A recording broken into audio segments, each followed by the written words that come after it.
emergency. Today on Rescue 911. Plus, when carbon monoxide gas takes its toll on a family of 10, one call could make the difference on Rescue 911.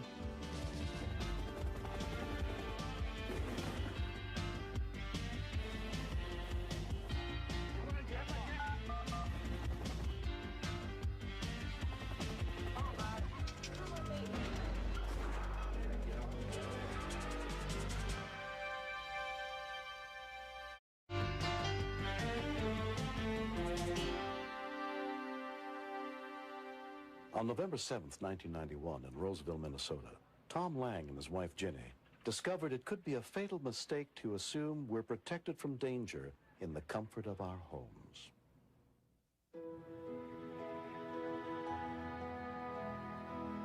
That morning, their 8 adopted children were at home, asleep in their rooms on the top floor of the house. I woke about 6 o'clock, just before my alarm was to go off, to the sound of a thud upstairs. What's going on out there? Thought perhaps this was one of our restless children who had fallen out of bed. But immediately after that, there was another thud and some crying, and I thought I had to investigate that.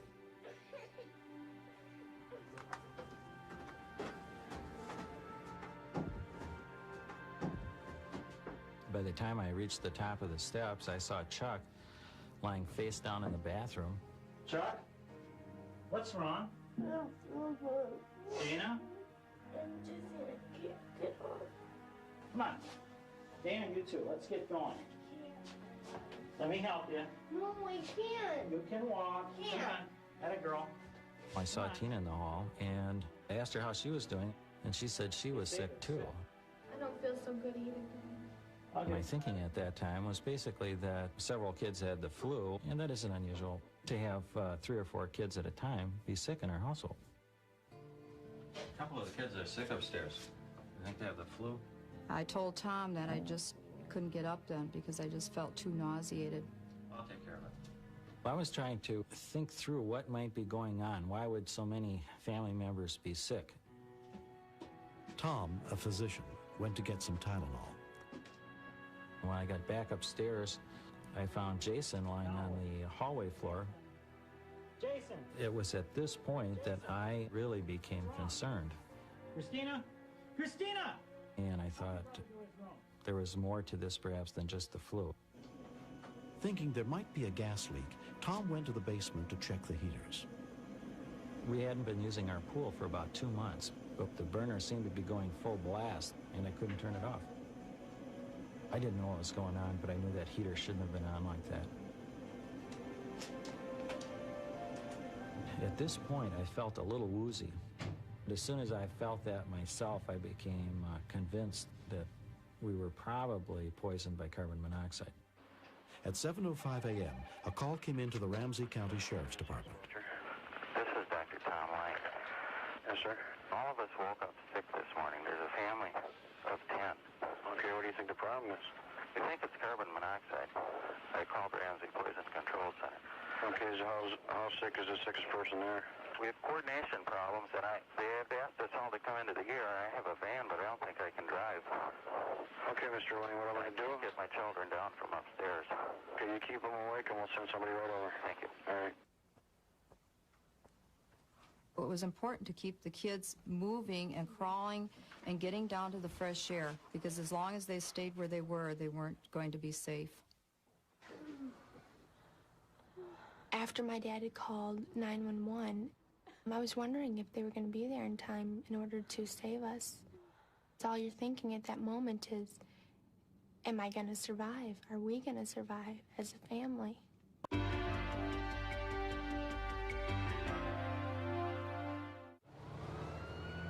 Rescue units were immediately dispatched, including paramedic Denise DeMars.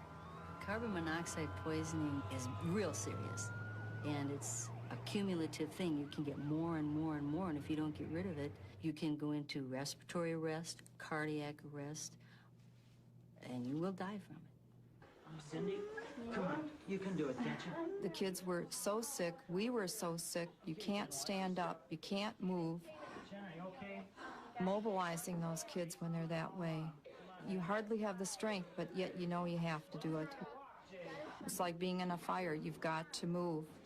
Keep going. They kept saying, I can't. And we said, you've got to. You've got to. This is your life. Because of the large number of victims, extra rescue units were sent. Within 10 minutes of the call, rescue workers, including Fire Chief Joel Hewitt, began arriving at the scene.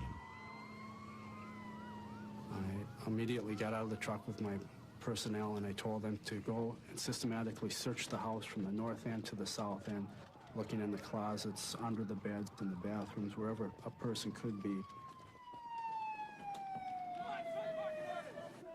They were all in different stages of consciousness. Some were vomiting, some had severe headaches. And we had just a steady stream of people, firefighters coming down the stairs with victims in their arms. We knew we were in a race against time. We still had to get them to the hospital fast. We had to treat them fast because if the carbon monoxide isn't cleared from the system, they could have come out with permanent brain damage or permanent damage to their respiratory system or their hearts. These kids were not out of the woods, even though they were out of the house. My job was to try and assess all 10 people at once, see who was the worst. I had them all look at me and said, raise your hand if you think you have to throw up. Raise your hand if you have a headache. Who's got ringing in their ears? That's when I knew that the person who raised their hand all 3 questions was probably in a lot more trouble than the one who only had 2 or maybe 1 symptom. Immediately, we routed them to the Hennepin County Medical Center because they have a decompression chamber there. County for the hyperbaric chamber. And then the people who were slightly less affected went first to the Ramsey County Medical Center.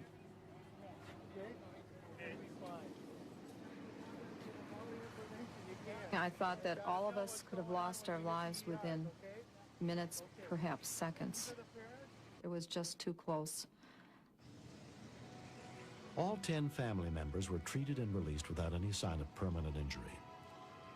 Tom and Ginny were treated in the emergency room by Dr. John McGill.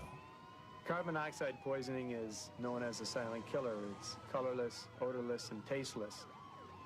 And if it had occurred early in the night, they may have slept into unconsciousness and death. So I think they're all lucky to be alive.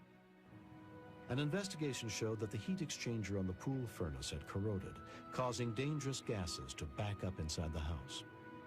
If you think that you are suffering from carbon monoxide poisoning, the absolute first thing to do is get out of the area that you're in. The second is to call 911 or certainly get them to the hospital for evaluation.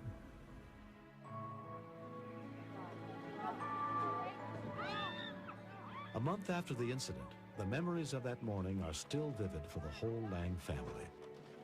My dad helped us through it all. If he hadn't gone down and checked on the furnace and realized what was going on, I probably would have died.